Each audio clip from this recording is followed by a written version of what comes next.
आता काही स्टुडंटला असं वाटेल की I am against the technology, मी मोबाईलचा विरोधक आहे का, तंत्रज्ञानाचा विरोधक आहे का, ऑर्थोडॉक्स आहे का? तसं नाही आहे. त्यामागची माझी भावना अशी आहे की तास दीड तास मोबाईल शिवाय आम्ही समर्पित भावनेनी ऐकू शकतो हे जगाला दाखवून द्या ना कधीतरी. काही फरक नाही पडत तास दीड तास तुमचे मोबाईल बंद झाले तर उगीच आपल्याला असं वाटतं की मुख्यमंत्री पंतप्रधानांचा आडेल आपल्याशिवाय. असं काही होत नाही. कोणीही पालक किंवा मोबाईल वरती बोलणार नाही. ज्याला बोलायचं असेल त्यांनी निघून जावं. मला बेशिस्त चालत नाही. आज मी ज्या संदर्भामध्ये इथं आलोय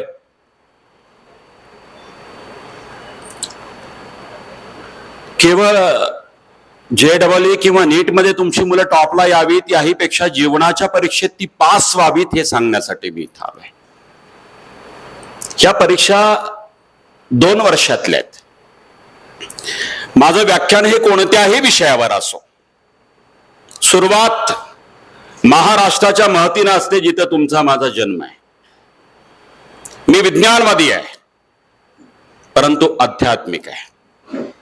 There is a thin line between superstitiousness and spirituality. मी विज्ञानवादी आहे, आध्यात्मिक आहे. तुम्ही म्हणणार हे दोन्ही शब्द विरोधाभास आहे. नाही आहे. मी तुमच्याच कोर्टामध्ये बॉल टाकतो. विचार करा, एवढ्या मोठ्या आकाशगंगा, द गॅलेक्सीज, त्यात पृथ्वीसारखा छोटासा ग्रह, त्या पृथ्वीवर 193 देश. विचार केलाय कधी का तुमचा माझा जन्म आफ्रिकेत नाहीये, अमेरिकेत नाही, न्यूझीलंड मध्ये नाही, कॅनडात नाही, अफगाणिस्तान पाकिस्तान मध्ये नाही? केलाय विचार? नाही. जिथे बुद्धी प्रामाण्यवाद चालत नाही, संख्यांचा कार्यकारण सिद्धांत चालत नाही, जिथे विज्ञानवादही चालत नाही, तिथे प्रारब्ध शब्दाची निर्मिती होते. वाय याचं उत्तर सापडत नाही. तिथे नियतीला प्राधान्य द्यावं लागतं, विधी लिखित मानावं लागतं. फक्त एंट्री करण्याला प्रत्येकाला म्हणा मोबाईल सायलेंट मोड वरती टाका बरं का. ओ दादा, तिथून एंट्री करण्याला प्रत्येकाचा मोबाईल फ्लाईट मोडती टाकूनच मध्ये करा, कारण त्यांना सूचना मिळालेली नसते आणि मग ते रोजच्या प्रमाणे बोलतात, इतरांना डिस्टर्ब करतात. आता जे लेट कमर येतील फ्लाईट मोड वरती टाकूनच एंट्री द्या. विचार करा ना कधी, द गॅलेक्सीज एवढ्या मोठ्या, त्यात पृथ्वीसारखा छोटासा ग्रह, त्यावर 193 देश, जन्म आफ्रिकेत नाही, अमेरिकेत नाही, कॅनडात नाही, न्यूझीलंड मध्ये नाही, ऑस्ट्रेलिया. तुमचा माझा जन्म एवढे देश असताना भारत देशामध्ये व्हावा, हिंदुस्थानमध्ये व्हावा ही भाग्याची गोष्ट आहे. आणि हिंदुस्थानमध्ये एवढी राज्य, जन्म झारखंड बिहार मध्ये नाही, आसाम अरुणाचल मध्ये नाहीये. जन्म तुमचा माझा होऊन व्हावा तो छत्रपतींच्या महाराष्ट्रात 7 जन्माची पुण्याई लागते. इथं जन्म आहे. आणि हे अभिमानाने सांगतो मी, ही भूमी आहे. संन्यासाचं पोर म्हणून हिनविला त्या पोरानं सुद्धा अमृतातेही पैजा जिंके ऐसी ज्ञानेश्वरी निर्माण केली. त्या संत ज्ञानेश्वरांचा हा महाराष्ट्र आहे. आपल्या विज्ञानवादी अभंगाने समाजात प्रबोधन करणाऱ्या जगद्गुरु तुकोबांचा हा महाराष्ट्र आहे. इंग्रजांच्या विरोधात सर्वप्रथम बंड करणाऱ्या, 1832ला फासावर जाणाऱ्या आद्य क्रांतिकारक उमाजी नायकांचा हा महाराष्ट्र. निमित्त होता 1876च्या दुष्काळाचा.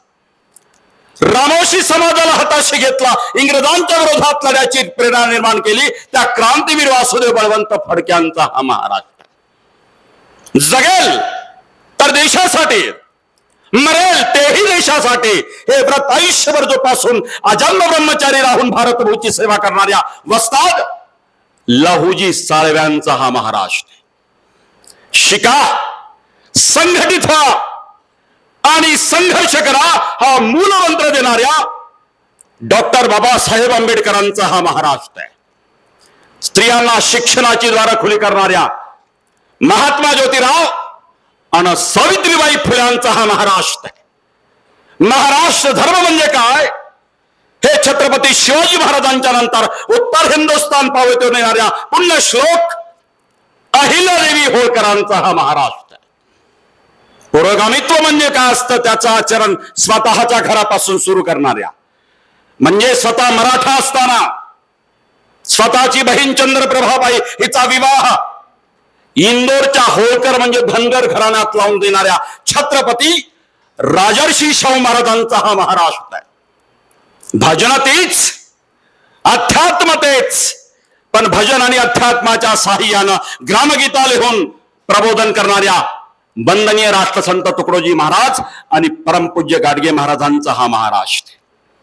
संयुक्त महाराष्ट्र झाला पाहिजे म्हणून गावोगावी जाऊन डफावर थाप मारून प्रबोधन करणाऱ्या लोकशाही अण्णाभाऊ साठे आणि शाहीर रामराव शेखांचा हा महाराष्ट्र आहे. आणि हिंदुस्थानाच्या इतिहासामध्ये छोट्या छोट्या अभंगाने लोक प्रबोधन करणाऱ्या, व्यसनमुक्तीपासून ते पर्यावरण पावे तो सिद्धांत रुजुवात करणाऱ्या संत श्रेष्ठ सेवालाल महाराज आणि परमपूज्य गाडगे महाराज भगवान बाबांचाही हा महाराष्ट्र आहे. हिंदुस्थानच्या इतिहासामध्ये दुष्काळावरती मात करण्यासाठी लोक सहभागातून पहिला तलाव खोदणाऱ्या जलक्रांतिकारक सिद्धरामेश्वरांचा हा महाराष्ट्र आहे. आणि 12व्या शतकामध्ये मानवतेचं बीजारोपण करणाऱ्या, विषमता काढून समतेचं बीजारोपण प्रस्थापना करण्यासाठी 20 वर्ष आपल्या सोलापूर जिल्ह्यातील मंगळवेढ्यासारख्या ठिकाणी राहणाऱ्या आद्य समाज सुधारक महात्मा बसवेश्वरांचा हा महाराष्ट्र आहे. आणि बालसेवांचा आदर्श राजा शिवछत्रपती करणाऱ्या राजमाता राष्ट्रमाता जिजाऊ साहेबांचा हा महाराष्ट्र. आणि म्हणून तुम्ही आम्ही महाभाग्यवान आहोत, या मराठी मातीत तुमचा माझा जन्म झाला. पण आपल्या जबाबदाऱ्या तेवढ्या मोठ्या आहेत. आजचा विषय दिला त्यांनी ड्रीम बिग आणि डू बिगर. आदरणीय सिन्हा सर म्हणत होते की आम्ही केवळ या परीक्षांची तयारी करत नाही, आम्ही कॉन्फिडन्स नावाचं सॉफ्टवेअर विद्यार्थ्यांच्या ब्रेनमध्ये टाकतो. मला हे वाक्य फार आवडलं. आम्ही नॅशनल कॅरेक्टर्स राष्ट्रबांधणीचं सॉफ्टवेअर इथे टाकतो. 2 वर्ष तुमचा पाल्य भले या क्लासमध्ये असेल, पण हा क्लास नीट आणि फक्त JEE ची तयारी करून घेत नाही, या भारत मातेला एक चांगला नागरिक देण्याचं काम करतंय असं म्हटलं तर वावगं ठरू नये. त्यामुळं इथल्या सगळ्या प्राध्यापकांचं मला मनापासून कौतुक करावं असं वाटतं.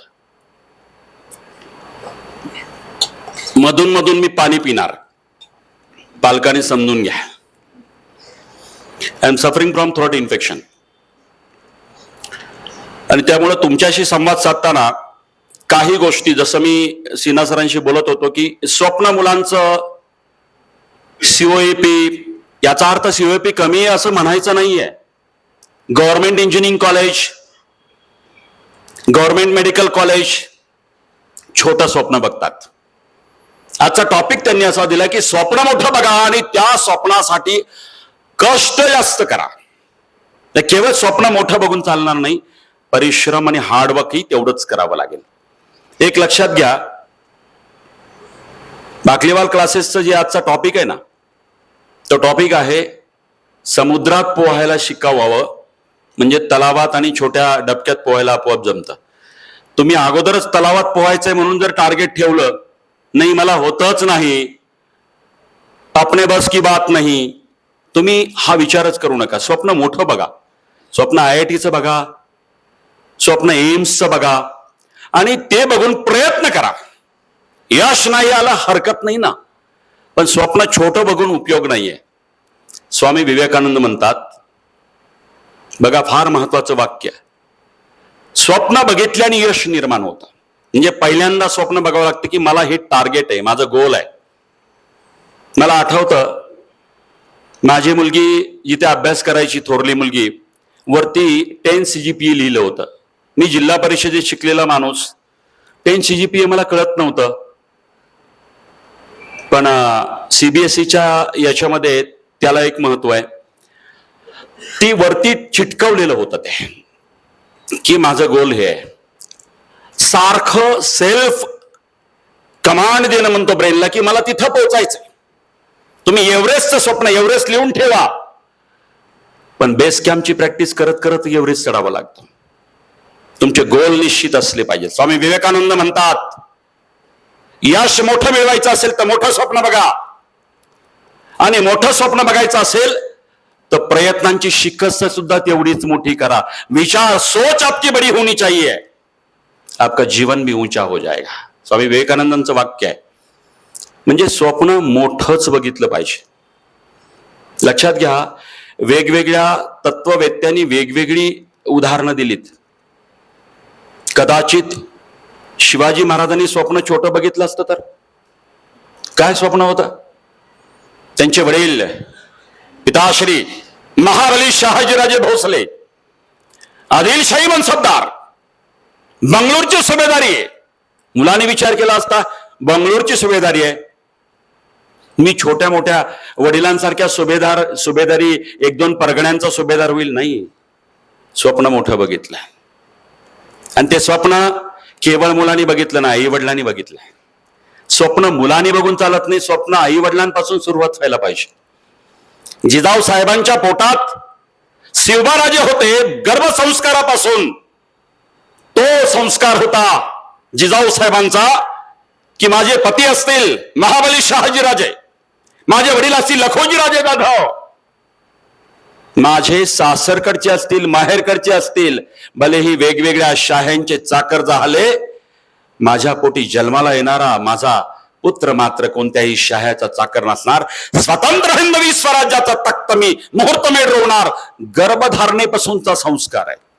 तसं आई वडील पॉझिटिव्ह असले पाहिजे. आई वडिलांचं स्वप्न असलं पाहिजे, आणि त्या स्वप्नाच्या पूर्ततेसाठी आई वडिलांनी पाठराखण केली पाहिजे. आज जसं तुम्ही आलाय ना, अरे मुलांना तुम्ही भाग्यवान आहात, असे आई वडील तुमच्या नशिबात आहेत. कित्येक जण आहेत ज्यांच्या आई वडिलाला नीट काय माहिती नाही हो, JEE काय माहिती नाही, वडील रिक्षा चालक आहेत. म्हणजे आज छोटी छोटी माणसं, मला ते 2 वर्षापूर्वीचा प्रसंग आठवतो. मसनजोगी समाजातली पूजा, बीड मधली. मसनजोगी म्हणजे स्मशानामध्ये प्रेत जाळल्यानंतर जे नैवेद्य वगैरे दाखवतात ते अन्न पडतं, त्यावरती उदरनिर्वाह करून जळत्या प्रेताच्या प्रकाशामध्ये त्या पूजा नावाच्या विद्यार्थिनींनी अभ्यास केला आणि 10वी मध्ये फर्स्ट क्लास सर्वाधिक टॉपचे मार्क घेऊन ते उत्तीर्ण झाली. विचार करा, घरात लाईट नाही हो, घरच नाहीये, स्मशानच घर आहे. स्मशानामध्ये चिता पेटतात, त्या उजेडामध्ये ती पोरगी अभ्यास करत 95% मार्क मिळवले 10वीला. असे कित्येक आहेत. ज्याचा बाप रिक्षा ड्रायव्हर आहे, वैती नावाचा मुलगा आहे, मुलुंडच्या झोपडपट्टीमध्ये राहतो, आणि त्या मुलानं JEE क्रॅक केली 2024ची. तो IIT इंजिनियरला, म्हणजे बाप रिक्षा चालक आहे. राहुल गुमरे नावाचा बीडचा विद्यार्थी, वडील रिक्षा चालक आहेत. नीट काय माहिती नाही, JEE काय माहिती नाही, क्लास म्हणजे काय नाही जमलं. त्या मुलानं स्वतः सेल्फ स्टडी करून तो नीटला गव्हर्नमेंट मेडिकल कॉलेजला MBBSच्या प्रवेशाला आज पात्र ठरला.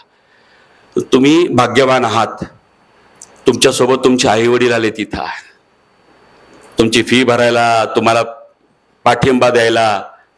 सगळ्यांच्या नशिबामध्ये हे पण नसतं, तरी सुद्धा प्रतिकूलतेमधून स्वतःचं स्वराज्य निर्माण करणारे तुमच्याच वयाची मुलं या महाराष्ट्रामध्ये आहेत. आणि म्हणून तुम्हाला जास्त लक्झरियस मिळालेलं आहे, चांगले क्लासेस मिळालेले आहेत. फक्त आता तुम्हाला थोडा अभ्यास वाढवावा लागेल. आणि आयुष्यामध्ये 3 गोष्टी महत्वाच्या लक्षात ठेवा. तर CCC आहे. C फॉर क्लॅरिटी, की तुम्हाला काय व्हायचं आहे, कन्फ्युजन नाही. काही मुलं दोन्ही विषय घेतात, मॅथ्स पण, इंजिनियरला जायचं असतं आणि नीटलाही जायचं असतं. मला याचा विरोध नाहीये, लक्षात घ्या. असतात काही, माझ्याही बॅचला होते, दोन्हीकडे एलिजिबल ठरले, अभ्यासाचा लोड घेण्याची क्षमता असते. जर ती ताकद असेल ना, मॅथ्समध्ये इंटरेस्ट असेल आणि बायोलॉजीमध्ये असेल तर निश्चितपणे करू द्या. I am not against. पण 2 डगरीवरती हात ठेवण्याची प्रवृत्ती असेल तर मुलाला अगोदरच सांगा तुझं स्वारस्य कशात आहे, त्याचा इंटरेस्ट बघा. तुमचा इंटरेस्ट लादू नका. तुम्ही नोटेड दॅट. मी मगाशी बोललो की वडिलांना वाटतं मुलगा IIT ला जावा. का? भावाचा मुलगा गेलेला असतो. आईला वाटतं माझी मुलगी किंवा मुलगा MBBS होऊ देत. का? जाऊबाईचा मुलगा MBBS ला गेलेला असतो.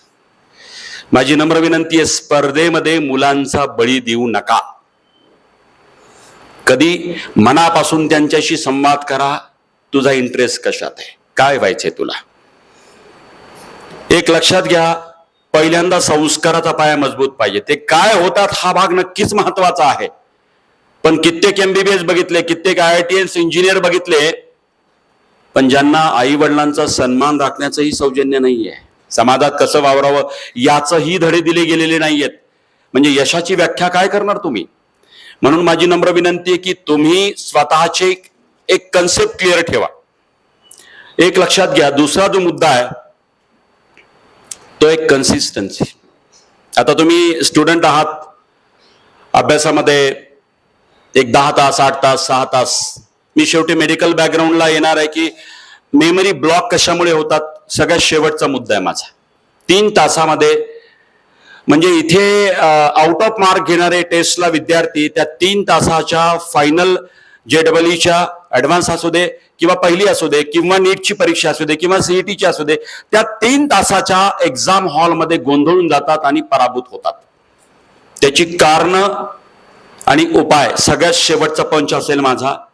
त्याची वैद्यकीय कारणं जी पालकांकडनं आणि पाल्यांकडनं इग्नोर केली जातात, त्याबद्दलही मी शेवटी प्रकाशझोत टाकणार आहे. सगळ्यात शेवटी शेवटचा पंच असेल आणि तो तुम्हाला अत्यंत उपयुक्त असेल. तर सगळ्यात महत्वाचा पहिलं क्लॅरिटी असली पाहिजे, C. सेकंड C कन्सिस्टन्सी, ज्याला सातत्य असं म्हटलं जातं. काय होतं, मुलगा किंवा मुलगी जे तुमचे पाल्य आहेत एक संकल्प करते की 8 तास अभ्यास करायचा, 6 तास अभ्यास करायचा. खरं सांगू, जे तुम्ही ठरवलंय ना की पहाटे 5लाच उठायचं तर 100% 5लाच उठायचं. आई उठवते किंवा अलार्म वाजतो, पुन्हा जाऊ दे ना अजून 1 तासाने उठेल. मी साधा सवाल तुम्हाला विचारू इच्छितो सगळ्या मुलांना. या 2 वर्षामध्ये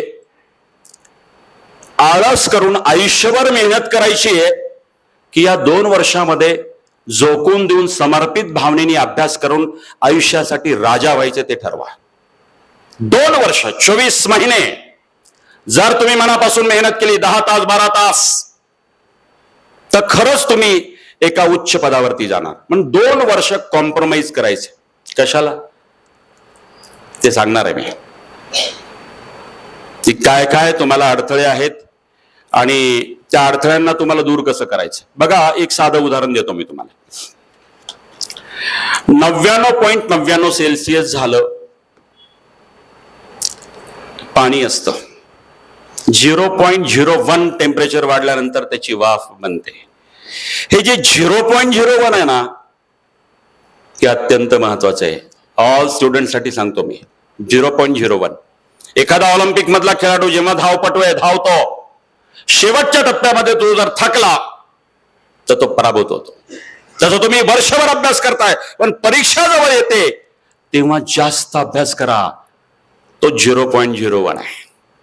आणि लक्षात घ्या, 99.99 डिग्री सेल्सिअसला ते पाणी असतं, स्टेबल असतं, स्थिर असतं. पण 0.01 टेम्परेचर वाढल्यानंतर त्याचं वाफेत रूपांतरण होतं आणि या वाफेने इंजिन सुद्धा चालतात. ती कायनेटिक एनर्जी असते, ती शक्ती असते. आणि म्हणून शेवटचे एफर्ट्स आहेत ना, ते आहे तुमची कन्सिस्टन्सी, सगळ्यात महत्वाचं.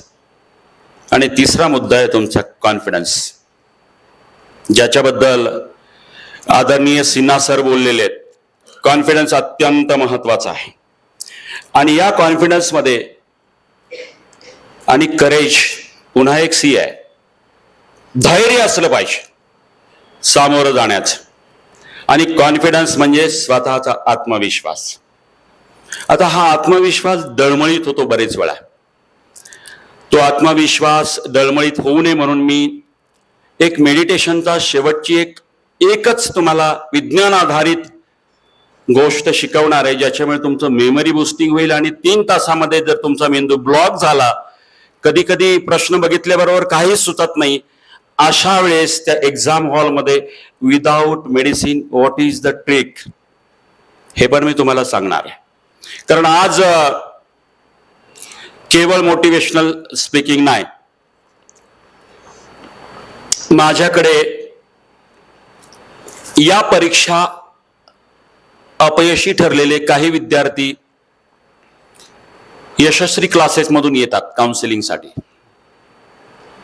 आणि त्यांच्याशी बातचीत केल्यानंतर नेमके प्रश्न काय होते, आई वडील कुठे कमी पडले, शिक्षक कुठे कमी पडले, नेमकं काय चुकलं, त्याच्यावरती मी भाष्य करणार आहे. हा माझा अनुभवाचा खजिना आहे. Being a Ayurveda practitioner, being a medico. आणि मग शेवटी मी तुम्हाला तोही मुद्दा क्लिअर करणार आहे.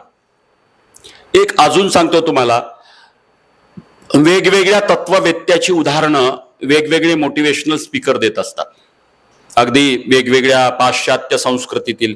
मी पाश्चात्य संस्कृतीतलं देणारच नाहीये.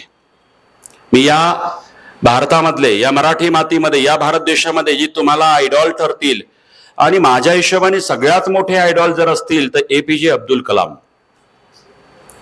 की ज्यांच्याकडे बघितल्यानंतर सगळेच सद्गुणांचा खजिना त्यांच्यामध्ये ईश्वराने भरलेला होता, त्यांच्या आईवडिलांचा, गुरुवर्यांचा संस्कार होता. एक लक्षात घ्या, APJच्या आयुष्यामध्ये एक गोल होता ठरलेलं.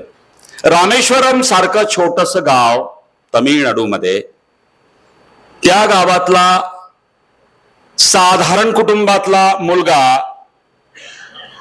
एक ध्येय घेऊन जन्माला येतो, वयात येतो, अभ्यास करतो, हार्डवर्क करतो आणि शेवटी वयात आल्यानंतर त्याचे आई वडील लग्न करायचं म्हणून मागे लागतात. स्वाभाविक आहे, आई वडील आई वडिलांच्या जागी बरोबर आहेत. वयात मुलगा आला, लग्नाची मागणी होते, नातेवाईक जमा होतात, लग्न कर.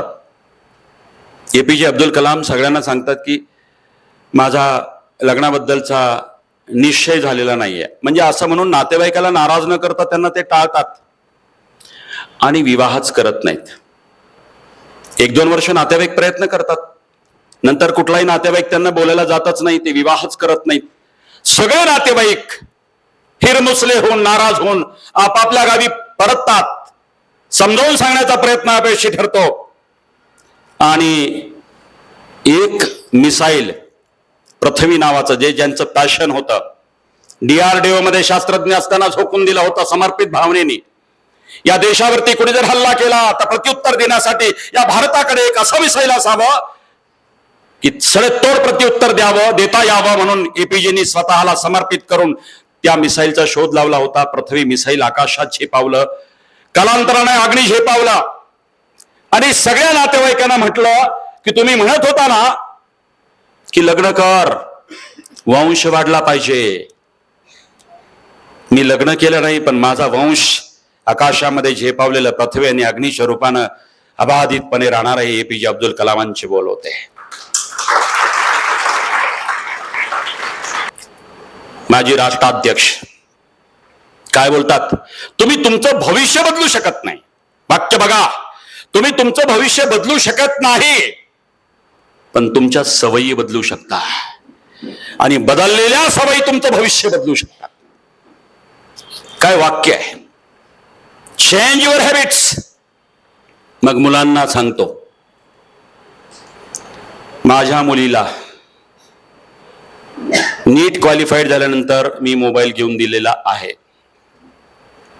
मी स्वतः आचरण करतो, मग बोलतो.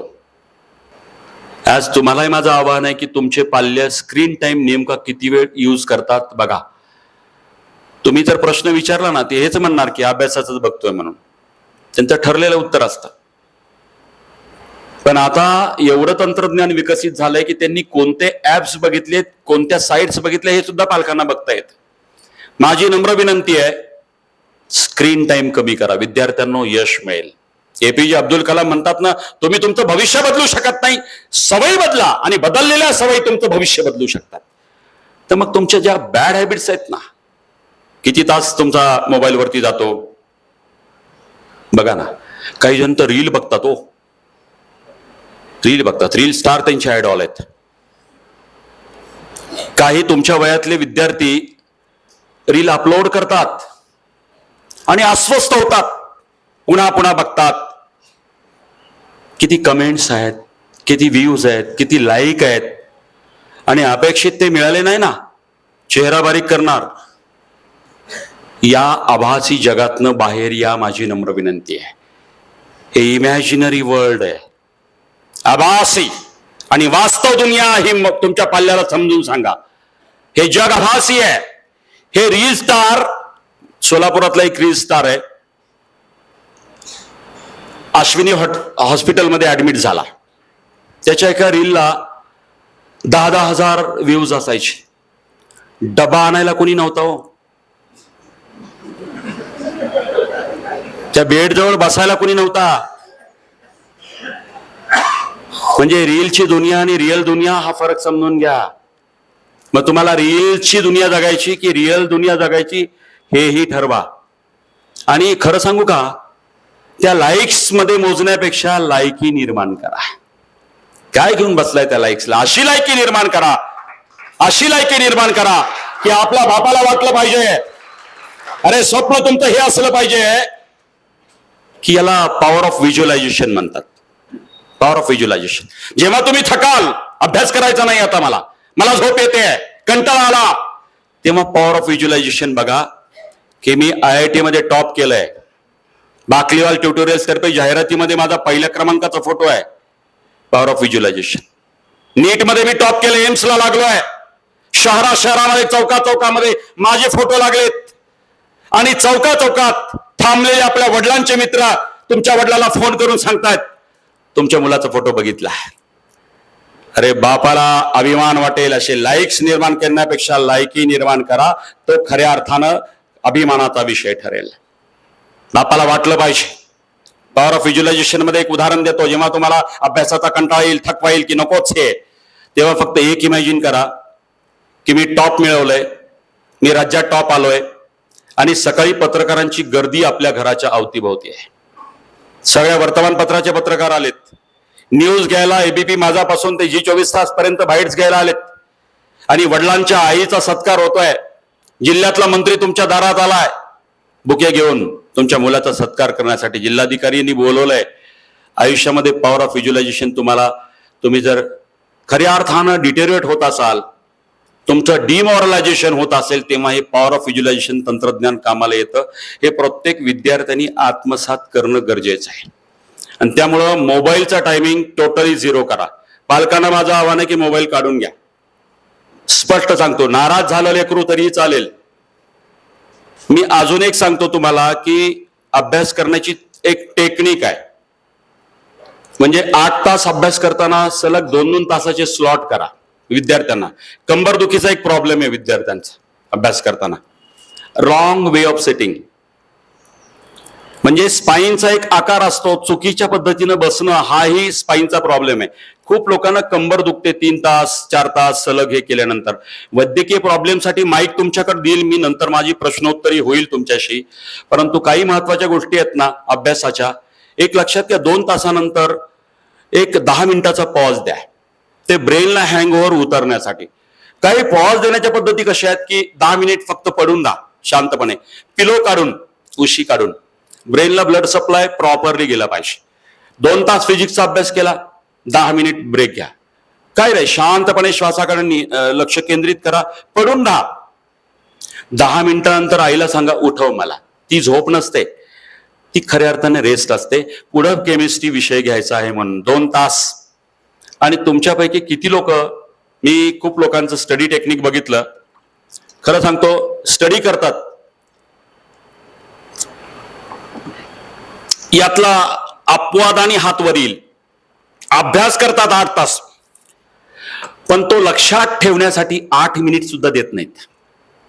फार बेसिक क्वेश्चन आहे माझा. 8 तास अभ्यास करता पण 8 मिनिट देत नाही, ते लक्षात ठेवण्याची टेक्निक काय आत्मसात केली. माझी अभ्यास करण्याची पद्धती तशी होती. आजही मी इतिहास असू दे, भूगोल असू दे, कुठल्याही विषयावरती, परराष्ट्र धोरणावरती पण बोलू शकतो. अभ्यास करण्याची माझी एक पद्धती आहे.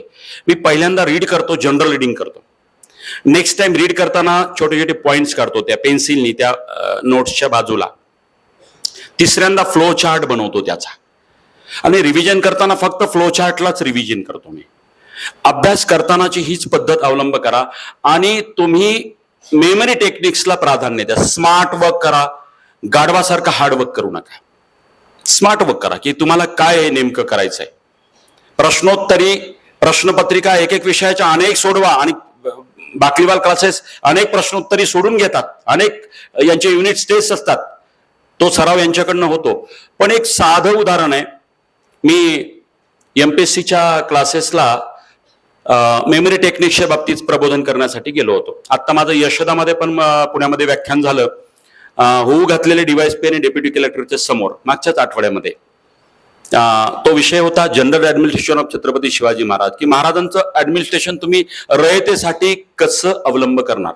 होऊ घातलेले डिव्हाइस पे, होऊ घातलेले कलेक्टर, डेप्युटी कलेक्टर, तहसीलदार, बीडीओ यांच्या समोर माझं व्याख्यान होतं यशोदाला. आणि तिथे मी बोललो. त्याच्या अगोदर मेमरी टेक्निकचं एक सोपं उदाहरण तुम्हाला मी सांगतो, अत्यंत सोपं, की सर IITच्या स्थापनेचा एक प्रश्न पडला होता युपीएससीला, अनुक्रमे सिक्वेन्स वाईज. आणि युपीएससी मध्ये कसं आहे, 23 सेकंदामध्ये क्लिक झालं पाहिजे तुम्हाला. तसंच या MCQच्या क्वेश्चन्सला आहे, नीटला आहे, JEEला त्याच पद्धतीनं असतं की तुम्हाला मल्टी MCQ असतात आणि त्यापैकी पटकन सिलेक्ट करायचं असतं. निगेटिव्ह मार्क्स सिस्टम असते. अशा वेळेस तुमचा अभ्यास जर पक्का असेल आणि टू द पॉइंट असेल आणि स्मार्ट वर्क असेल तर. आता उदाहरणार्थ तो प्रश्न पडला होता युपीएससीला, की अनुक्रमे IITची स्थापना खालीलप्रमाणे झाली. म्हणजे IITचीच नाव होतं पण त्याची क्रमवारी बदलली होती, म्हणजे सिक्वेन्स वेगवेगळे दिले 4 ऑप्शनला. आणि विद्यार्थी कन्फ्युज, कारण सगळेच IITचे कॉलेज होते, सगळे फक्त परम्युटेशन कॉम्बिनेशन वेगवेगळे दिले, जसं ABCD DCAB लाईक दॅट. तुम्हाला कळलं ना प्रश्न काय तो. तशा पद्धतीने युपीएससीला एक प्रश्न पडला होता की, आणि एमपीएससीला पण पडला होता की महाराष्ट्रामध्ये कृषी विद्यापीठाची स्थापना खालीलप्रमाणे अनुक्रमे, म्हणजे राहुरी कृषी विद्यापीठ, अकोल्याचं कृषी विद्यापीठ, दापोलीचं कृषी विद्यापीठ, या स्थापना क्रमवारीने म्हणजे कोणत्या साली झाल्या त्यानुसार सिक्वेन्स लावा. प्रश्न असेच पडतात. अर्थात नीटला पण पडतात, JEEला पडतात, UPSC MPSCला पण पडतात, कोणत्याही कॉम्पिटेटिव्ह करिअरला यासाठी असेच प्रश्न पडतात. तर ते एक स्मार्ट वर्कसाठी मी तुम्हाला एक फॉर्म्युला देतो. हे करतानाच कसं केलं होतं मी MPSC देत असताना. पहिली IIT आहे खरगपूर, बरोबर आहे, खरगपूर IIT फर्स्ट स्थापना. दुसरी आहे मुंबई, तिसरी आहे कानपूर, चौथी आहे दिल्ली, आणि गुवाहाटी नंतर. आता हे कसं लक्षात ठेवलं मी, अभ्यास केला तेव्हा नोट्स काढतानाच एक फॉर्म्युला बनवून टाकला. खऱ्या मुकुंदाने मला का दिला गुळ, संपला विषय, आयुष्यात विसरत नाही मी. खऱ्या मुकुंदाने मला का दिला गुळ, ख फॉर खरगपूर, मुकुंदाने मुंबई, मला मद्रास इट मीन्स चेन्नई, का कानपूर, दिला दिल्ली, गुळ गुवाहाटी. क्रमवारीनुसार IITची स्थापना अशी आहे. माझी नम्र विनंती आहे, तुम्ही फिजिक्सचा अभ्यास करा, मॅथ्सचा करा, केमिस्ट्रीचा करा, करताना थोडा वेळ जास्त जाईल, पण रेडीमेड फॉर्म्युले उचलण्यापेक्षा तुमचे फॉर्म्युले निर्माण करा, ते आयुष्यभर लक्षात राहतात, आपले स्वतःचे असतात. मला आठवतं की नागपूरला मी BMS फर्स्ट इयरला होतो आणि आईज अॅनाटॉमी वाचत होतो, आणि माझ्या एका मित्राला मी रिसीव्ह करायला नागपूरच्या बस स्टँडवर गेलो, आणि आईज अॅनाटॉमी वाचल्यानंतर मी त्याला रिसीव्ह करताना बस यायला उशीर होते उदगीरवरनं. मी आपलं सहज त्या बुक स्टॉलवरती लावलेले जे काही मासिक असतात ते वाचायला उभे राहिलो. या स्टॉलवाल्यांना कळतं बरं का खरेदी करून वाचणारे कोण आणि फुकटे कोण. तुम्ही कधी बस स्टँडला अशा स्टॉलवरती जाते, पटकन लक्षात येतात की हा फुकटा आहे म्हणून लक्षात आलं त्याचे, की हा काय विकत घेऊन वाचणार नाही मॅगझिन्स. मीही बस येईपर्यंत फुकटच वाचत होतो. त्याच्या लक्षात आलं की हा 2-3 वेळा इथे येऊन गेला, याला घ्यायचं विकत नाहीये. त्यांनी पाठीमाग लपवलेला त्याचा एक असा नेम प्लेट असते ना जशी कलेक्टरच्या समोर, तशी त्यांनी ठेवली. मला काहीच बोलला नाही. मग तिचा अर्थ मला कळला. त्याच्यावरती मराठी वाक्य होतं, फुकट वाचू नका. मी हॉस्टेलला गेलो. आर्किमिडीजला जसा सिद्धांत सापडल्यानंतर आनंद झाला होता, तसं मी विंग नंबर 2 ला गेलो. आय फाउंड इट म्हटलं, सापडलं. पोरांना वाटलं काय? म्हटलं फुकट वाचू नका. फुकटचं F fibrous layer, V vascular layer, N for nervous layer, sclera, choroid and retina. सगळ्या अख्ख्या हॉस्टेलनी पाठ करून टाकलं ते. म्हणजे कुठे काय मेमरी क्लिक होईल ना तुम्हाला. सांगायचं उदाहरण बघा, फुकट वाचू नका मधला एफ फॉर फायबरस लेअर आईचा, व्ही फॉर व्हॉस्क्युलर लेअर आणि शेवटचा nervous layer, that is a sclera, choroid and retina.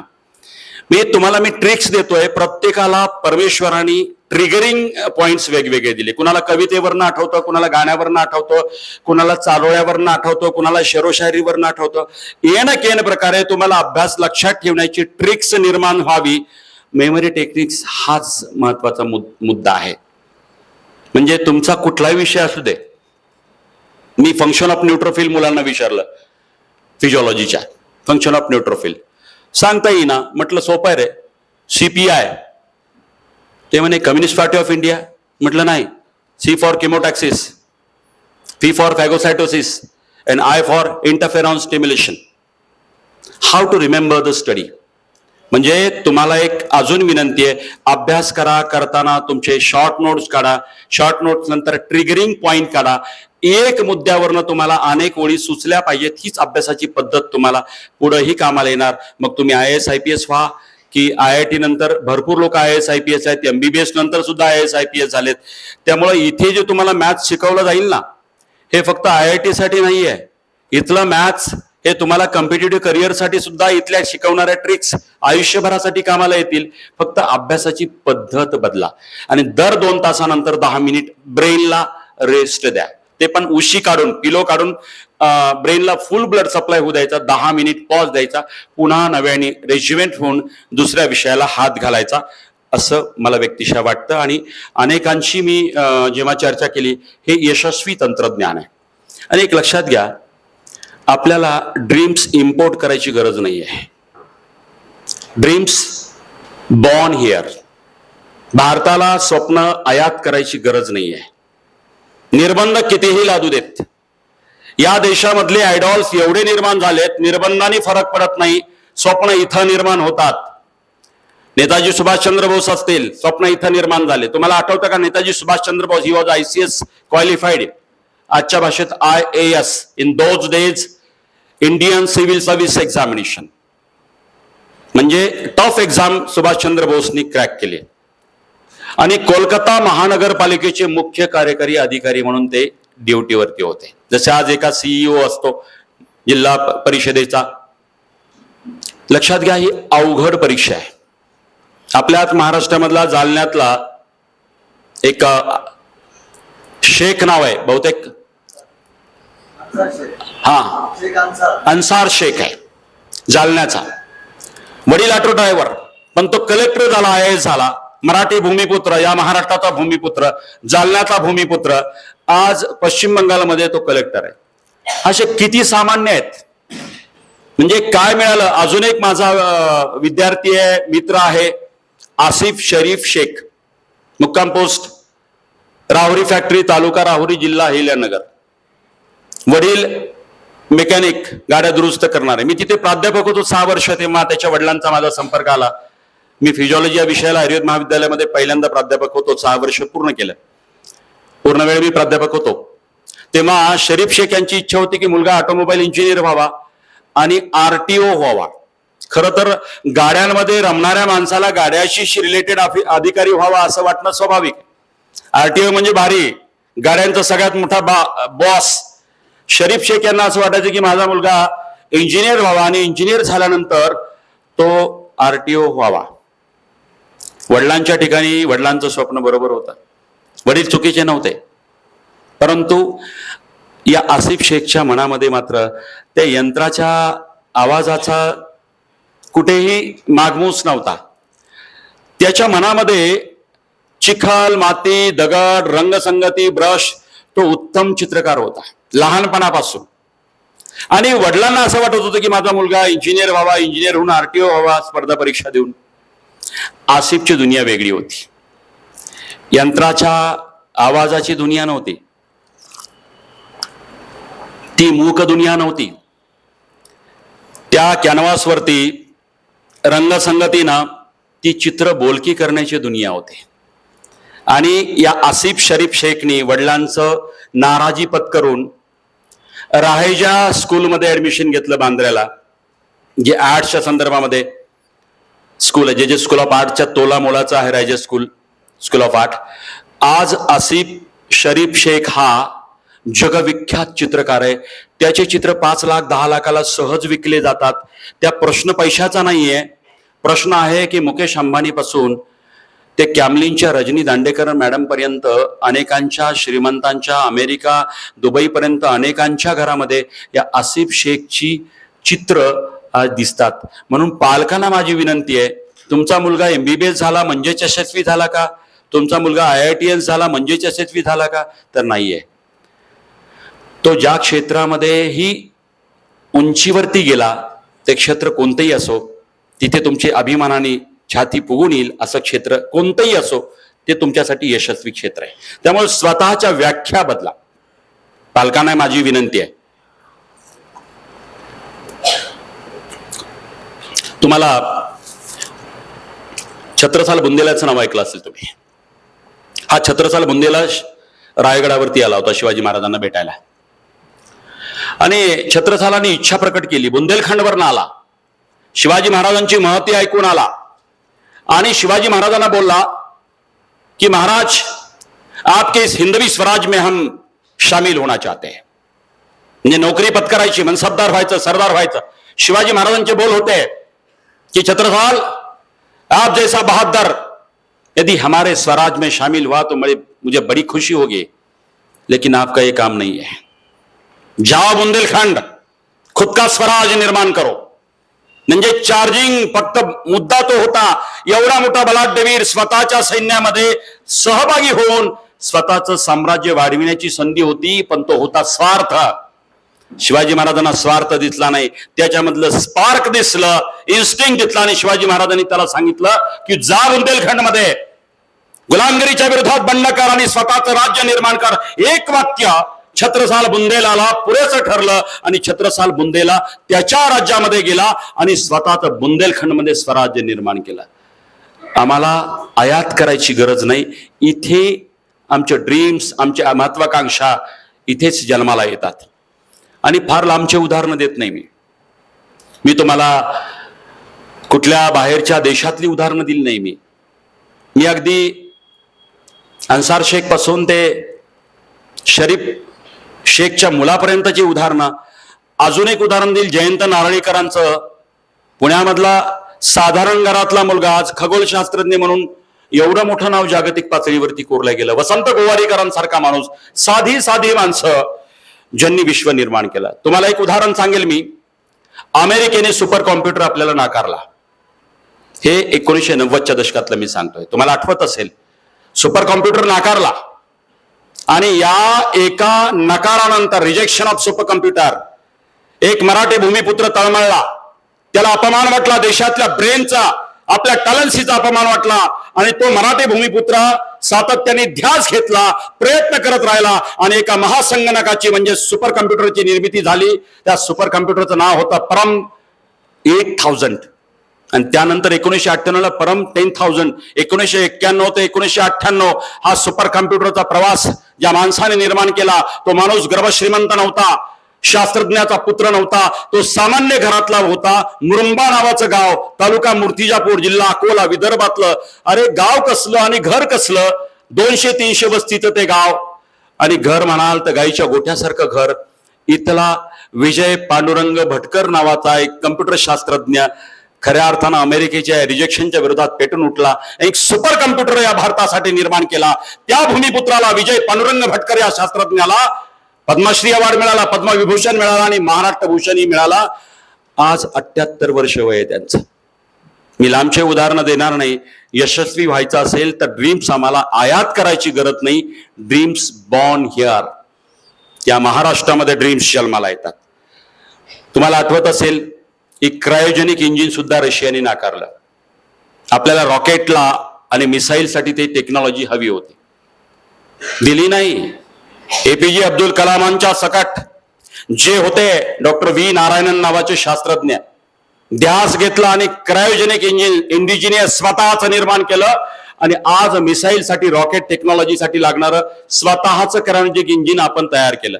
त्यामुळं ज्या ज्या पद्धतीनं आपल्याला या बुस्टिंग मिळतात, मला असं वाटतं हे तुम्ही अजून एक महत्वाचा सिद्धांत तुम्हाला सांगतो. थॉमस एडिसनचं उदाहरण माहिती आहे तुम्हाला. 999 प्रयोग त्याचे अपयशी ठरले आणि 1000व्या प्रयोगाला तो बल्ब ऑन झाला. तो म्हणतो no substitution to hard work. म्हणजे छत्रपती शिवाजी महाराज जगले 18,306 दिवस. हा सिद्धांत, अविश्रांत परिश्रम. तुमचं टार्गेट असेल IIT, तुमचं टार्गेट असेल नीट एम्स, मग ते दिल्ली असेल, नागपूर असेल की मुंबई असेल, काही असो, तुमचं जर टार्गेट असेल तर एक लक्षात ठेवा, तुम्हाला हार्ड वर्क शिवाय पर्याय नाही. शिवाजी महाराजांच्या आयुष्यातलं एक उदाहरण देतो. अजून एक मुलांमध्ये एक अडचण आहे, ते म्हणजे होमसिक असतात. म्हणजे प्रत्येक सणाला आईच्या बरोबर जावं. यहाँ पर फेस्टिवल की कमी नहीं है. हर महीने में आपको पता नहीं, शायद काफी सारे स्टूडेंट स्टडी का जो एक पिकअप रहता उस समय भी गांव जाते हैं. काय, मावशीच्या मुलीचं लग्न, छोटी छोटी कारणं लागतात आम्हाला. आत्यानी बोलवलंय आंबे खायला, आजी आठवण करते, आजोबा म्हणतात बरेच दिवस झालं बघितलं नाही. तर माझी नम्र विनंती आहे, सण समारंभ उत्सव लग्न कार्य 2 वर्ष बासनात बांधून ठेवा. कुठेही लग्न कार्याला जाऊ नका. तुमचे जे 4 तास सुद्धा तुम्हाला आयुष्यातनं अपयशी ठरवण्यासाठी कारणीभूत ठरतील. आता याचं एक उदाहरण देतो मी. होमसिक असणं आणि नसणं, 2 उदाहरण आहेत महाराजांच्या आयुष्यातले देतो. शिवाजी महाराजांची शेवटची भेट एका प्रसंगामध्ये दिनांक 10 नोव्हेंबर 1659 अफजल खानाचा वध झाला. हा अफजल खान चाल करून आला. या प्रतापगडाच्या पायथ्याशी युद्ध झालं, पण प्रतापगडाच्या पायथ्याशी तो आला तो जून 1659. महाराजांच्या लक्षात आलं की राजगडावरती राहून आपण युद्ध करू शकत नाही. प्रसंग डोळ्यासमोर आला. धोधो पाऊस चालू आहे. दिनांक 13 जुलै 1659, तिथी होती श्रावण वद्य द्वितीया, जेदे शकावली मधला संदर्भ आहे. आणि जिजाऊ साहेबांचं दर्शन घेतलं आणि महाराज तिथून निघाले. विचार करा, दिनांक 13 जुलै 1659 नंतर जिजाऊ साहेबांची भेट पन्हागडाच्या वेढ्यापर्यंत झाली नाही. 11 महिने मायलेकरांची भेट झाली नाही. म्हणजे 11 महिने शिवाजी महाराज आपल्या आईला भेटले नाहीत. 11 महिने. हा त्या काळात काही नीट आणि ह्या परीक्षा नव्हत्या, परंतु स्वराज्याची परीक्षा महाराजांच्या समोर होती की स्वराज. आणि ध्यास घेतला. मी अजून एक उदाहरण देईल. महाराजांनी सुरतेवरती आक्रमण केलं 2 वेळा. दिनांक 6 जानेवारी ते 10 जानेवारी 1664. दुसरा हल्ला सुरतेवरती महाराजांनी केला 3 ऑक्टोबर ते 5 ऑक्टोबर 1670. 3 ऑक्टोबर ते 5 ऑक्टोबर 1670 दिवाळी होती. पण दिवाळी असताना जिजाऊ साहेबांनी म्हटलं नाही, शिवबा हिंदू धर्मियांचा सगळ्यात मोठा सण आहे, तेवढा करून स्वारीला जा. नाही, नेशन फॉर स्वराज. छत्रपतींसाठी स्वराज्य होतं. आज तुमच्या विद्यार्थ्यांच्या मनामध्ये IITच्या रूपानं एम्सच्या रूपानं स्वराज्यच आहे. स्वराज्याच्या व्याख्या व्यक्तिपरत्वे कालपरत्वे स्थलपरत्वे बदलत असतात. मूलभूत सिद्धांत तोच असतो, ध्यास घेऊन काम करणं. आणि म्हणून तुम्ही ध्यास घेऊन काम करा, खऱ्या अर्थानं तुम्हाला यश मिळेल. अभ्यास करताना अजून एक टेक्निक आहे. एखादा अवघड विषय असेल ना, ब्राह्मे मुहूर्ते उत्तिष्ठे असं आमचं शास्त्र आयुर्वेद सांगतं. ब्राह्मे मुहूर्ते उत्तिष्ठे म्हणजे पहाटे उठवून अभ्यास करा. जो अवघड विषय, तुम्ही म्हणणार लिहिला असेल तुमच्या ग्रंथात, त्याचा वैज्ञानिक पुरावा काय? तर वैज्ञानिक पुरावा तुम्हाला मी देतो. रात्री कम्प्लिटली फिजिकल अँड मेंटल, ज्याला आपण रेस्ट म्हणतो, शारीरिक मानसिक रेस्ट झाल्यानंतर सकाळी फ्रेश असतो आपण. अल्फा वेव्हज इमिट्स होतात ब्रेन मधून. अल्फा वेव्हज सकाळी सकाळी इमिट्स होतात. त्या काळामध्ये जर तुम्ही अभ्यास केला तर अवघड विषय सुद्धा हिप्पोकॅम्पस मध्ये, ब्रेनच्या जिथे आपण कम्प्युटरमध्ये जसं ते डिव्हाइस असतं मेमरीज स्टोरेज डिव्हाइस, त्या पद्धतीने ब्रेनमध्ये हिप्पोकॅम्पस नावाचं जे स्टोरेज डिव्हाइस आहे तिथे पटकन जातात. आणि म्हणून पहाटेच्या वेळेस, आता मुला मुलींचा प्रॉब्लेम काय माहितीये का, माझ्याकडे खूप साऱ्या भगिनी पीसीओडी प्रॉब्लेमसाठी येतात. मुलं पण येतात, केस गळतात, पिंपल्स आहेत. का? त्यांची हिस्ट्री घेतली ना, ते 3 वाजेपर्यंत जागतात, 3ला झोपतात, 10ला उठतात. झोप किती झाली? 7 तास. मी 7 तास झोपेचं शेड्यूल देतो, पण फक्त सायकल बदलतो. 7 तास झोपायचं ना तुम्हाला, झोपा ना. काही लोक 3 पर्यंत जागतात आणि 9ला उठतात. झोप किती झाली? 6 तास. मीही 6 तासाचं शेड्यूल देतो त्या विद्यार्थ्याला. एवढंच म्हणतो की 11च्या पुढे जागू नको, 11ला झोप आणि 5ला उठ. झोप किती झाली? 6 तास. मी फक्त तुमचा सायकल बदलतोय. का बदलतोय माहितीये? डोपामिन, सिरोटोनिन, ॲड्रेनालिन ह्या हार्मोन्सचा बॅलन्स. तुम्ही खूप अभ्यास करताय पण 3 तासात तुम्हाला काही आठवलंच नाही तर या अभ्यासाला शून्य अर्थ आहे. 12 तास अभ्यास करण्याला शून्य अर्थ आहे. तुम्ही एवढा अभ्यास करून जर तुमचा पराभव त्या 3 तासात होणार असेल तर एफर्ट्सला अर्थ नाही. आणि म्हणून तुमचा हार्मोनल इम्बॅलन्स होता कामा नये. म्हणून सगळ्या पाल्यांना माझी विनंती आहे की 11ला झोपून 5ला उठायचं. अभ्यास तेवढाच होतो. एरवी काय करणार तुम्ही? 3 पर्यंत जागणार आणि 10 पर्यंत झोपणार. अरे मी 5ला उठा म्हणतोय, 5 ते 10 करा ना अभ्यास. 5 तास तिथंच मिळतात तुम्हाला. 5 ते 9 करा, 4 तास तिथंच मिळतात. पण त्यावेळेसचा अभ्यास यासाठी महत्वाचा असतो की सकाळी सकाळी लिव्हर डिटॉक्सिकेट होतं. म्हणजे पहाटे 4 पासून ते 7 पर्यंतचा हा कालावधी आहे. बघा, ग्रामीण भागामध्ये लोकांना आजार होत नाहीत कारण पहाटे उठतात, बरोबर ते सकाळी शौचाला जातात, कारण त्यांच्या शौचाच्या वेळा प्रॉपर आहेत. म्हणजे काय हो, तुम्ही 10ला उठणार, 11ला टॉयलेटमध्ये जाणार, नाही होत. मग 2-2 दिवस कॉन्स्टिपेशन. आणि अजून एक तुम्हाला याचं विज्ञान सांगतो. गट माइंड कनेक्शन नावाचं एक बुक आहे, नीट ध्यानात घ्या. गट माइंड कनेक्शन. या बुकचा लेखक आहे इम्रान मेयर, कॅलिफोर्निया युनिव्हर्सिटी. या इम्रान मेयरनी सांगितलं, त्याच्या 3000 वर्षापूर्वी आयुर्वेदात सांगितलं, मन करारे प्रसन्न. कोष्ठ शुद्धी आणि मनाचा संबंध आयुर्वेदात हजारो वर्षापूर्वी सांगितला. सोपं उदाहरण देतो. 4 दिवस जर तुम्हाला कॉन्स्टिपेशन झालं, म्हणजे मोशन साफ नाही झाली, तर तुम्ही चिडचिड करता. आणि ज्या दिवशी मोशन साफ झाली त्या दिवशी म्हणता सुकून लग रहा है. स्वतःला राजा झाल्यासारखं वाटतं जेव्हा फ्रेश होते. म्हणजे खूप साधं गणित आयुर्वेदाने सांगितलं की 24 तासामध्ये ही घाण निघाली नाही आणि पोटातच राहिली तर एक्स्ट्रा कोलोनिक प्रेशर वाढतं. आणि extra colonic pressure is related to five hydroxytryptamine, that is serotonin. 85% of the serotonin get produced in the digestive system. However, serotonin is present in the brain. Serotonin is called happiness hormone if it is in a normal level. कळतंय मला काय म्हणायचं ते?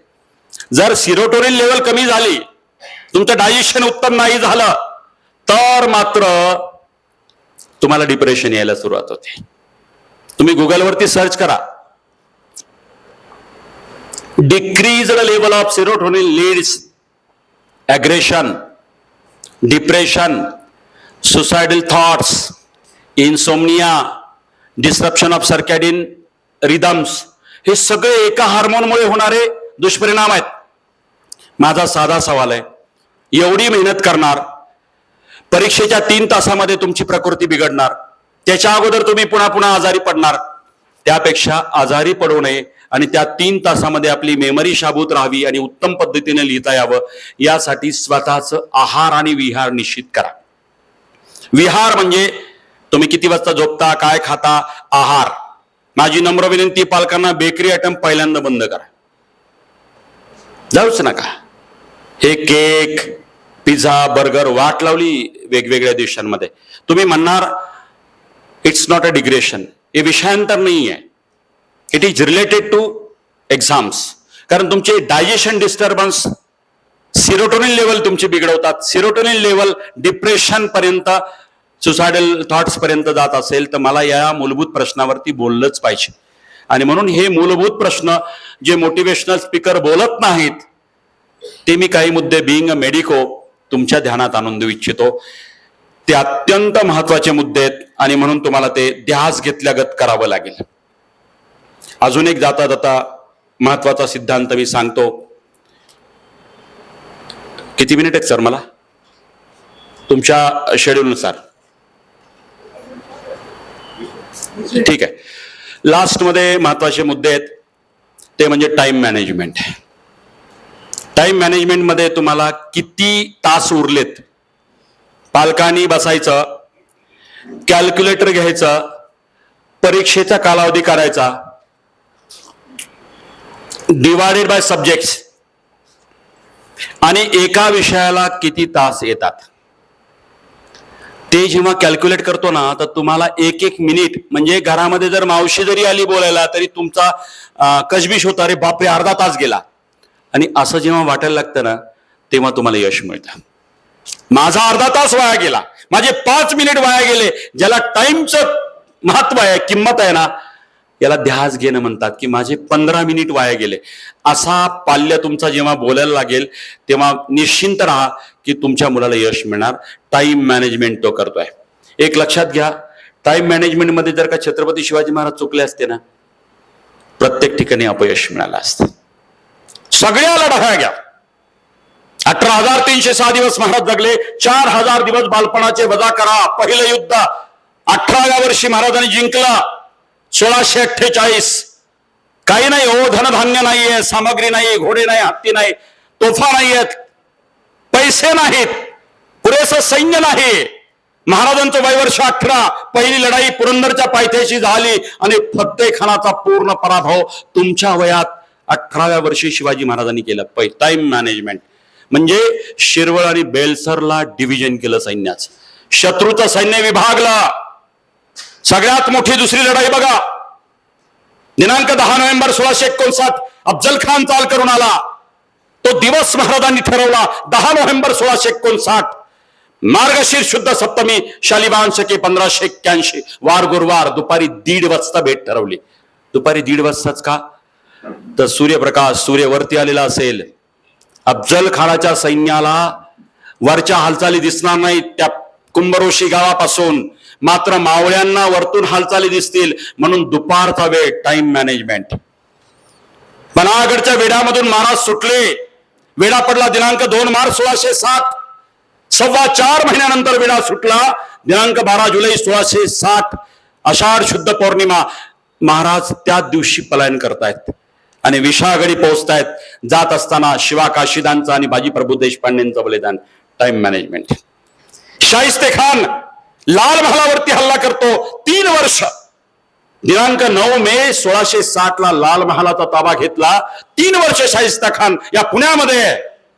परवर चालू आहे, हातातोंडाशी आलेला घास शेतकऱ्यांचा हिरावला जातो. 5 लाखाची फौज वैरणकारी का दिल्लीवरून आणलं नव्हतं. उभ्या काढणीच्या पिकामध्ये ही घोडीपाडी चरायला जायची. महाराज अस्वस्थ आहेत आणि महाराजांनी तो नेमका टाइम निवडला. दिनांक 5 एप्रिल 1663 रमजान महिन्यामध्ये गरिष्ठ भोजन घेऊन त्यांचे सेवेकरी पहारेकरी झोपले असतील. बरोबर 5 एप्रिलच्या मध्यरात्री महाराज हल्ला करतात शाहिस्ते खानावरती.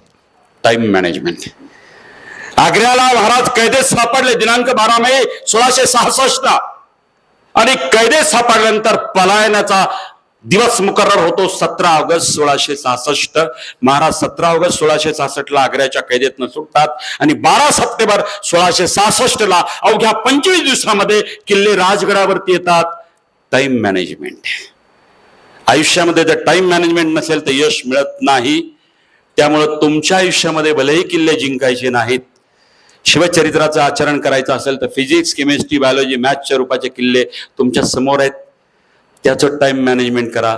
शिवचरित्रातलं आचरण इथे तुम्हाला करायची संधी आहे. आणि एक सांगतो, माझ्या अगोदर काही लोक बोलले, काही प्राध्यापक बोलले की मुझे 80% थे, मुझे 75% थे. तो कोई जरूरत नहीं है ज्यादा मार्क्स होना, ये सफलता की कोई निशानी नहीं है. तुम्ही एक चित्रपट बघितला असेल, 12th फेल, 12वी नापास. बघितला का तो चित्रपट? नसेल तर बघा. तो आहे चित्रपट IPS मनोज शर्मांवरती. 12वीला फेल झालेला एक विद्यार्थी पेटून उठतो. IPS ची परीक्षा कमीत कमी 100 उदाहरणं महाराष्ट्रामध्ये आणि देशामध्ये असतील की 10वीला फेल झालेले 50%, 60% मिळालेले, मेडिकलला ऍडमिशन मिळालं नाही तरी पण ते IPS IAS झाले. आयुष्यात टक्केवारी मोजू नका, गुणवानाची गुणवत्तेची टक्केवारी मोजायचं शिका. त्यामुळे मुलांना मार्क्स कमी पडले की पालक झापतात. प्रत्येक वेळी झापू नका अशी माझी नम्र विनंती आहे.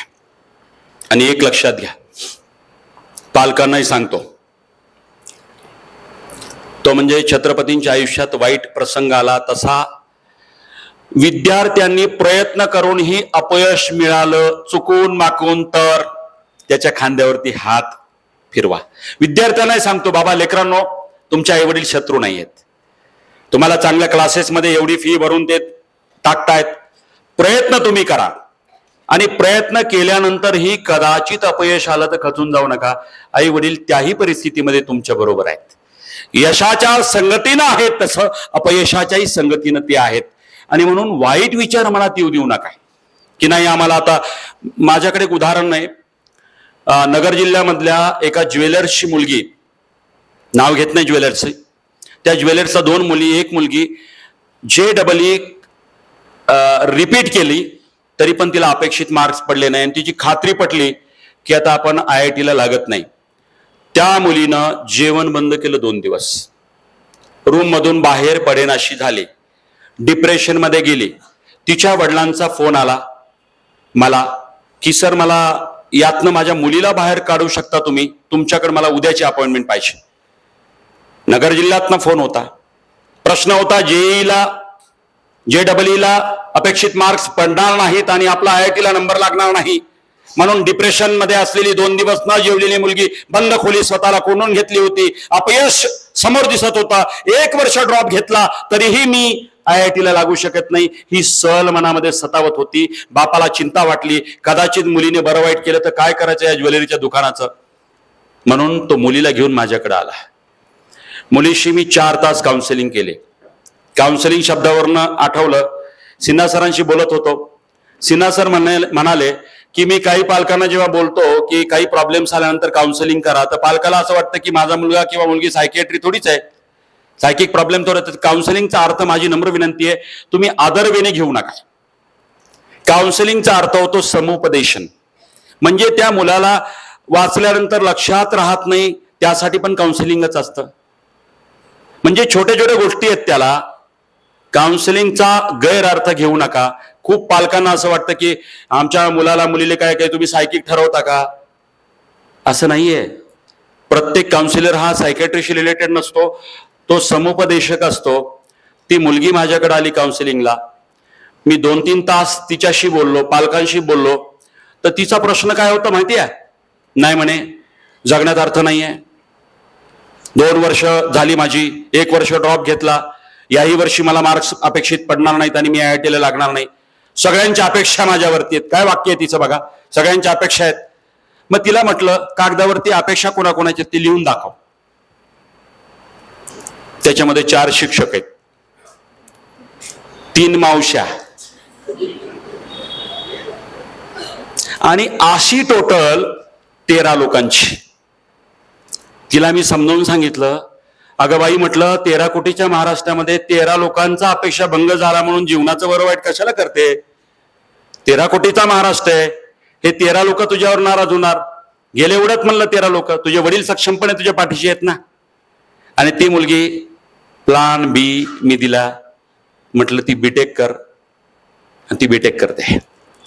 यापेक्षाही मी 3रा प्लान दिला, नाहीच काय जमला, तुझ्या वडिलांचा सराफीचा व्यवसाय, ज्वेलरीचा व्यवसाय असा कर की वडिलाला वाटलं पाहिजे की इंजिनिअरिंग केल्यापेक्षा या व्यवसायामध्ये मला पुढे घेऊन जाणारी पोरगी मला भेटली. बाबांनो, मुलांनो, कदाचित तुम्हाला अपयश आलं किंवा परीक्षेमध्ये मार्क्स कमी पडले तर माझी नम्र विनंती आहे, बरं वाईट विचार करूच नका. आई वडिलांना वाईट वाटतं, आई वडिलांना शेअर करा. आणि मला तर आई वडिलांना जास्त जबाबदारी आहे. परीक्षेच्या कालावधी मार्क्स कमी पडल्यानंतर मित्रमैत्रिणीसारखे आपल्या मुलामुलींशी राहा, खांद्यावरती हात टाका. बाप असेल तर मित्रासारखं आणि मुलगी असेल तर मैत्रीण समजून गळा भेट घ्या. लेकरा, तू अभ्यास केलास, मी रोज बघते तुला 10 तास अभ्यास करतोयस तू, आणि नाही पेपरला चांगले मार्क्स पडले हरकत नाही, प्लान बी डोक्यामध्ये असला पाहिजे. आपली एक चूक होते की आपण एकच प्लान घेऊन मुलांना हे करतो. ते एक चित्रपट होता बघा त्या सुशांत सिंग राजपूतचा, त्या छिछोरे असं काहीतरी नाव होता, असंच काहीतरी नाव होता, आणि त्याच्यामध्ये तो सांगतो की सफलता का प्लान सब बताते लेकिन असफलता का फेल का प्लान कोई बताता नहीं. तर खरी गोष्ट आहे. माझी नम्र विनंती आहे की प्लान बी आणि प्लान सी सुद्धा तुमच्या पाल्याच्या ब्रेन मध्ये असला पाहिजे. नाही मिळालं MBBS, प्लान बी, प्लान सी. नाही मिळालं IIT, COUP, हरकत नाही, काही पण मला असं वाटतं की प्लान 1 यशस्वी नाही झाला आणि प्लान 2 मध्ये आलाय म्हणून तुमचं काही आयुष्य उद्ध्वस्त झालं, आकाश कोसळलं असं वाटून घेऊ नका. मी तुम्हाला वेगवेगळ्या क्षेत्रातली एवढी उदाहरणं देईल. IPS विश्वास नांगरे पाटलांचं नाव ऐकलं? मुक्काम पोस्ट कोकरूड, तालुका 32, शिराळा, जिल्हा सांगली. विश्वास नांगरे पाटील आणि त्यांचा भाऊ आनंद पाटील यांना 12वीला मार्क्स पडले मोर दॅन 93. मेडिकलला जायची सगळी योग्यता, पण हे दोघं आर्ट्सला ऍडमिशन घ्यायला राजाराम महाविद्यालयामध्ये कोल्हापूरला गेले. तो प्राचार्याने मार्कशीट बघितली, प्राचार्य हबकले, अरे तुम्ही मेडिकलला जायची गुणवत्ता तुमची, तुम्ही आर्ट्स BA करणार. हसले लोक, नातेवाईक हसले, पण त्यांचा गोल ठरला होता UPSC. आणि सांगायला अभिमान वाटतो, त्यांचा जो भाऊ आनंद पाटील हा IAS तामिळनाडू केडर आहे आणि विश्वास नांगरे पाटील IPS महाराष्ट्र केडर आहे. अपेक्षित गोल नाही मिळाला तर प्लान बी सुद्धा आहे. पोपटराव पवारांचं नाव ऐकलं असेल, पद्मश्री पोपटराव पवार.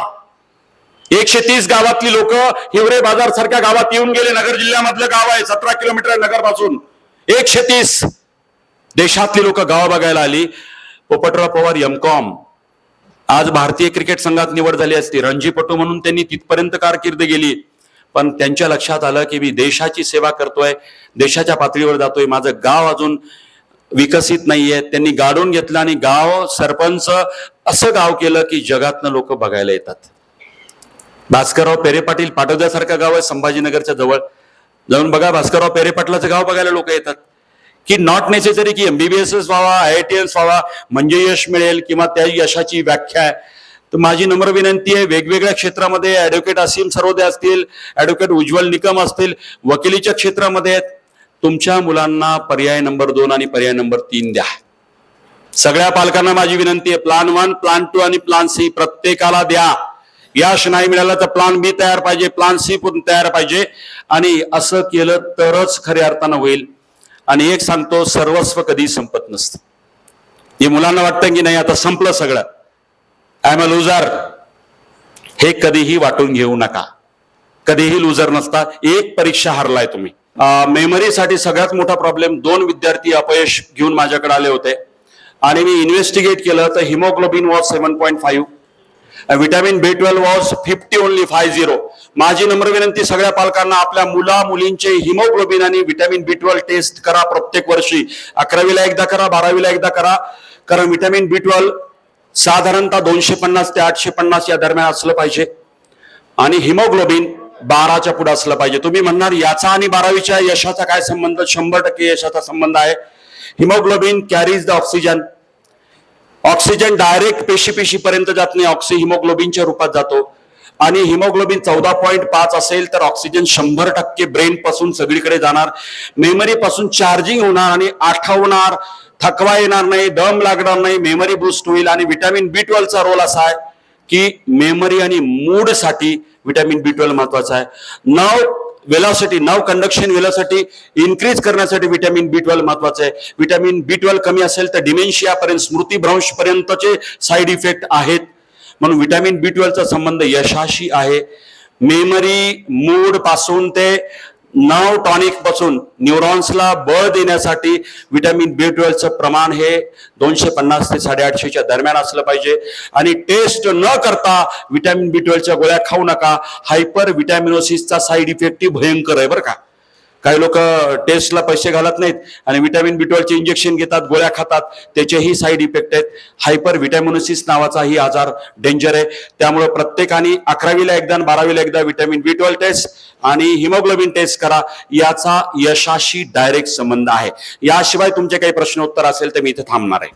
मी महाराजांचं उदाहरण देऊन आपल्या व्याख्यानाला समाप्ती देतोय. ते उदाहरण अत्यंत महत्वाचं आहे की सर्वस्व संपलं असं वाटतं ना, शेवटाची सुरुवात असते. सर्वस्व कधीही संपत नाही.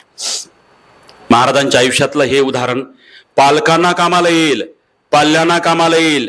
जीवनाच्या परीक्षेत जेव्हा तुम्ही निराश व्हाल, सर्वस्व संपलंय, कदाचित नीट क्रॅक नाही झाला, JEE क्रॅक नाही झाला, आणि क्षणासाठी असं वाटलं की सगळं संपलंय, जगण्यात अर्थ नाही, तर हे उदाहरण आठवा आणि पुन्हा पॉझिटिव्ह व्हा. ते उदाहरण छत्रपतींच्या आयुष्यातलंय. पुरंदरचा तह, दिनांक 11 जून 1665चा तह, मिर्झाराजे जयसिंग आणि दिलेर खानाच्या बरोबर झालेला तह. महाराज सर्वस्व हरलेत, काही उरलं नाही. 23 किल्ले मोगलांना द्यावे लागले. 4 लाख होड महसुली उत्पन्नाचा मुलूक तोही मोगलांना द्यावा लागला. त्याही पेक्षा स्वतःचा पोटचा गोळा वयवर्ष 9 संभाजी राजा शंभू बाळ मोगलांकडे जामीन म्हणून ठेवावा लागला. 9 वर्ष वयाचा पोटचा गोळा शत्रूच्या छावणीमध्ये ठेवणारा जगातला पहिला राजा आहे. अरे तुमची प्रॉपर्टी गहाण ठेवली तर आत्महत्येचे विचार येतात. इथं पुत्र गहाण ठेवला.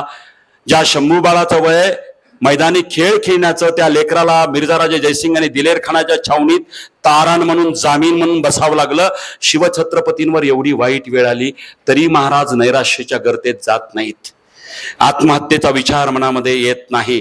त्याही पेक्षा पलीकडं महाराज त्या क्षणाला पुरंदरच्या तहानवये राजे उरले नाहीत, अप्रत्यक्ष मोगलांचे मनसबदार झालेत. ही किती मोठी नामुष्की आहे.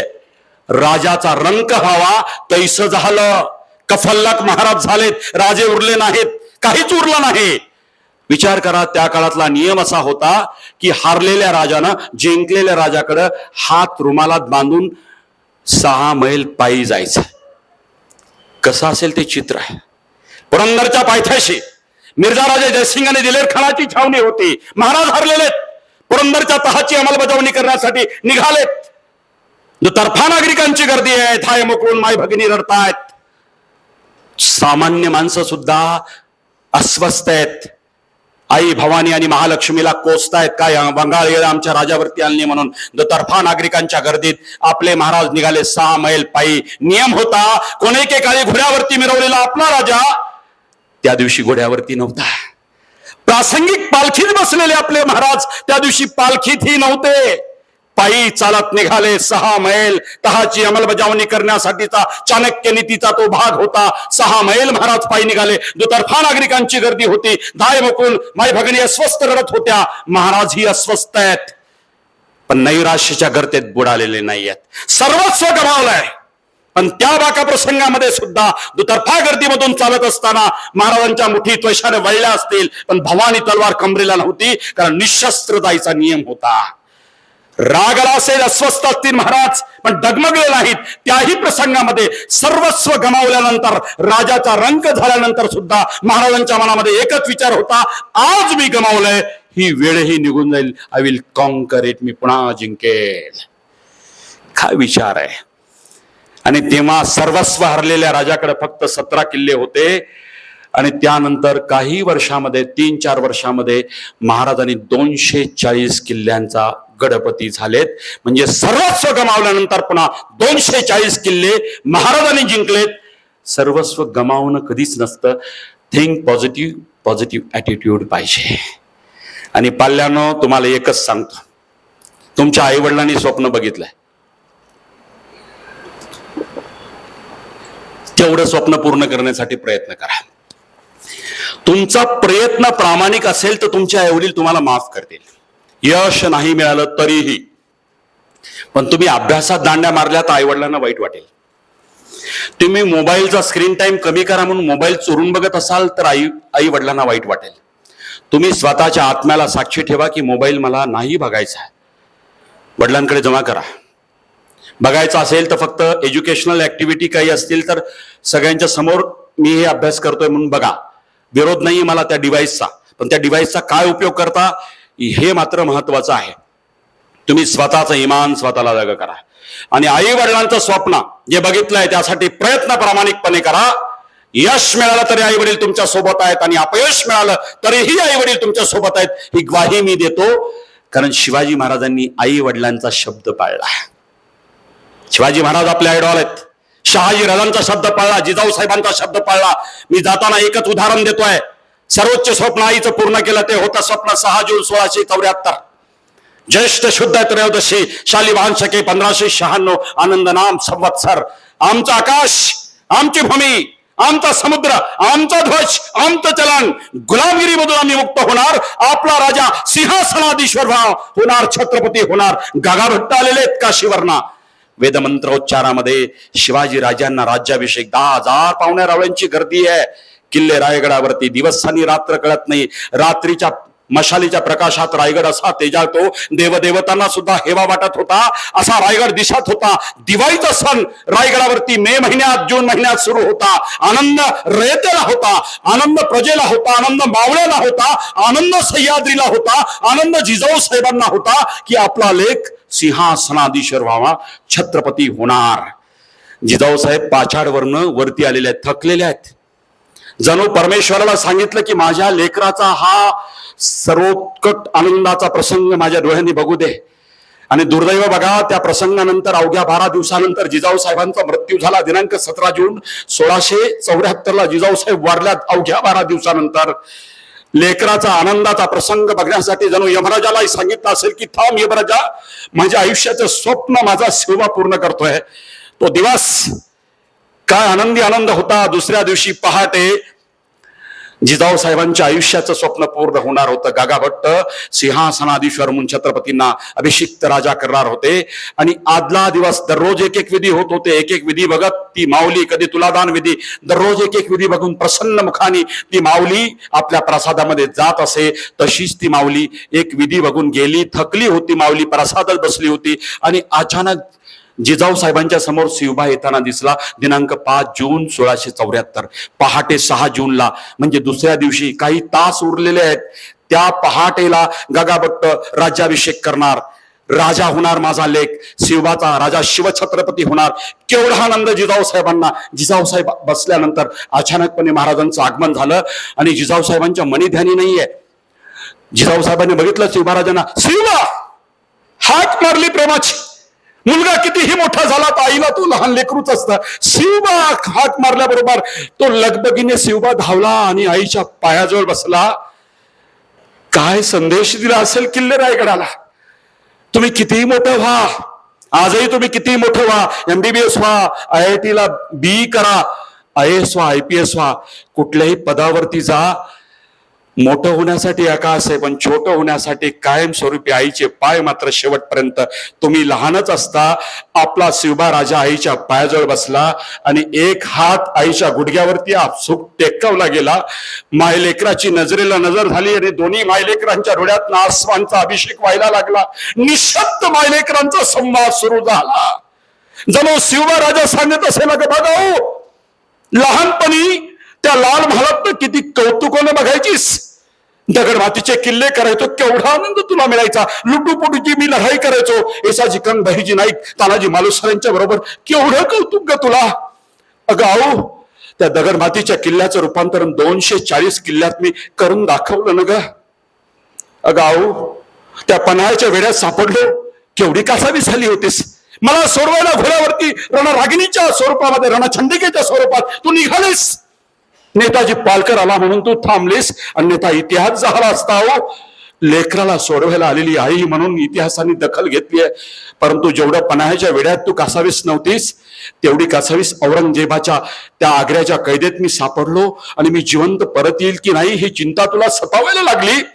माझ्या चिंतेपोटी आई भवानीच्या भोर कित्येक वेळा आसवांचा अभिषेक तू व्हायला असशील. गाव अभिषेक तर उद्याही होणार आहे, पण आसवांचा नाही, सप्तगंगांच्या उदकामध्ये गागाभट्ट मला अभिषेक करणार आहेत. केलं ना ग तुझं स्वप्न पूर्ण. गाव मांडीवरती बसवलंस, त्या मांडीच्या सिंहासनावरती रामायण महाभारत श्रीकृष्णाच्या कथा सांगितल्यास, बोधकथा सांगितल्यास, पंचतंत्र कथा सांगत सांगत मला संस्कार रूपी मोठं केलं. गाव त्या मांडीच्या सिंहासनाचं रूपांतरण बघ ना, 32 मन सोन्याच्या सिंहासनात करून दाखवलं ना ग. तासन तास मायलेकराचा संवाद सुरू असेल, कधी पहाट झाली हेही कळलं नसेल, गागा भट्टाचं आगमन झालं असेल आणि तो संवाद गागा भट्टाच्या रूपानं भांगला असेल. गागा भट्ट म्हणाले असतील, चला राजे, राजसभा वाट बघते, राज्याभिषेकाचा मुहूर्त झाला. मायलेकरांचा झोपे विना संवाद रात्रभर. या लेखाने सांगितलं असेल, अगाऊ जे जे स्वप्न तू बघितलंस बघ ना, ते पूर्ण करून दाखवलं. माझी नम्र विनंती या मुला मुलींना, तुमच्या आई वडिलांनी जे स्वप्न बघितले ना, तुमच्या आई वडिलांना सूट बुटाची गिफ्ट नकोय, तुमच्या आईला पैठणीच्या साडीची गिफ्ट नकोय. छोटं स्वप्न बघितलंय, मला करता नाही आलं, माझं लेकरू तिथपर्यंत जाऊ देत, म्हणून आई वडिलाचं स्वप्न पूर्ण करण्यासाठी अखंडितपणे ध्यास घ्या, प्रयत्न करा. अपयश आला तरी आई वडील तुमच्या सोबत आहेत. वाईट विचार मनामध्ये आणू नका. Think positive, do positive. जय हिंद, जय महाराष्ट्र.